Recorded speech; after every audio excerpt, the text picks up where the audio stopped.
Hello, welcome to the session on second order low pass filters. At the end of session, students will be able to analyze second order low pass filter and they can design the filter for the given specifications. These are the contents. As you know, low pass filter passes the low frequency signal and attenuates the high frequency signal. And when we say the higher order of the filter means there is a sharp cutoff between the pass band and the stop band. So it provides the constant gain AF over the frequencies from 0 Hz to the higher cutoff frequency, nothing but FH. So up to FH it will pass the signal, and after FH it will attenuates the signal. That is, for the high frequencies it provides attenuation, and when it provides the attenuation it must provide the zero gain or less gain. So when we say the second order filter, then its frequency response must be very near to the ideal frequency response. As we have seen in the first order low pass filter, we have the attenuation at a rate of decreasing rate of minus 20 dB per decade, and with the second order it will be minus 40 dB per decade. It can be obtained with the help of non-inverting configuration of the op-amp, and two RC networks are used to obtain the second order low pass filter. Circuit diagram is shown in figure 1. We have the additional capacitor and resistor over here. Output voltage is feedback through the feedback path, as well as that is given to the capacitor over there, and that's why we can say here the potential difference between these 2 points can be, suppose this is V1 and this is V0, so it will be V1 minus V0. We need to calculate the value of voltage present at the non-inverting input, so we need this voltage difference and current flowing through this path. Now we will analyze it further by separating out the filter part. As you know, there is large impedance at the input terminals of the op-amp, and therefore we have value of current flowing through it as equal to 0. Okay. Therefore, due to this input source Vin, there is current called as I1 of S. In Laplace domain, we are writing it as I1 of S, and capacitor is shown in the Laplace domain as 1 upon SC2. As you know, to simplify the equation or to add or subtract the values, we need to represent the circuit in its Laplace form. So current flowing through this capacitor is I2 and current flowing through this resistor is I3, and further the value of current is equal to 0, and therefore we can say here this I1 of S is nothing but I2 of S plus I3 of S. Current I3 will flow through the resistor R3 and capacitor C3. So we can use the KCL, and from that KCL we can identify the required amount of voltage, nothing but VA, that is voltage at non-inverting input. So from this figure, I1 is equal to I2 plus I3. I1 can be calculated as voltage difference between these 2 points, that is Vin minus V1 total divided by R2, which is equal to the algebraic sum of I2 and I3.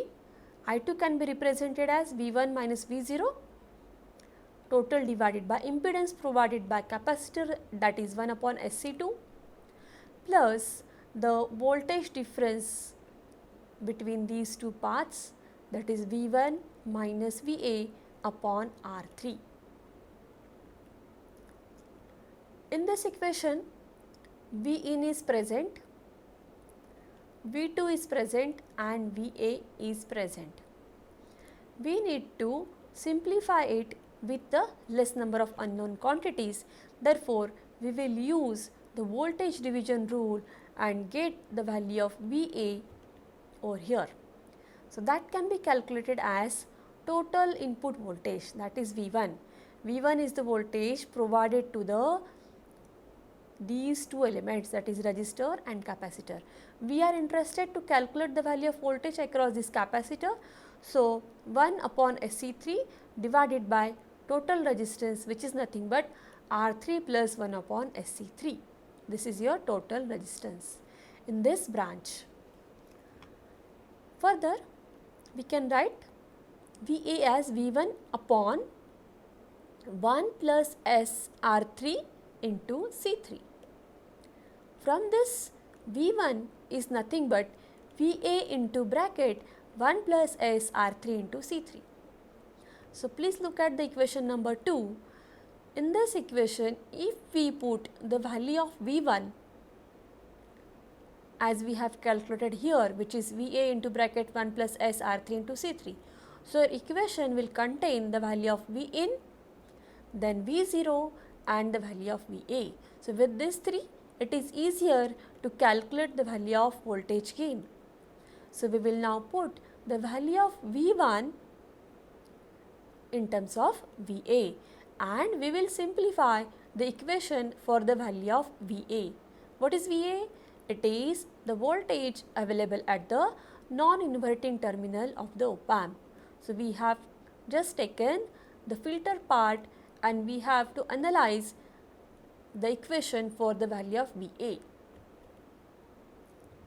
Yes, so this was your equation for V1, which we have replaced in this term, and we are solving this now for the value of VA. So, it will be R3 into V plus V0 into bracket S R2, R3 and C2 divided by 1 plus S R3 C3 into bracket R3 plus R2 into R3 into C2 S plus R2 bracket complete minus of R2. So, if you further analyze it, you will get the equation in terms of S parameter that gives the value of order of filter. From the non-inverting op-amp configuration, output voltage is AF into VA. AF is 1 plus RF upon R1.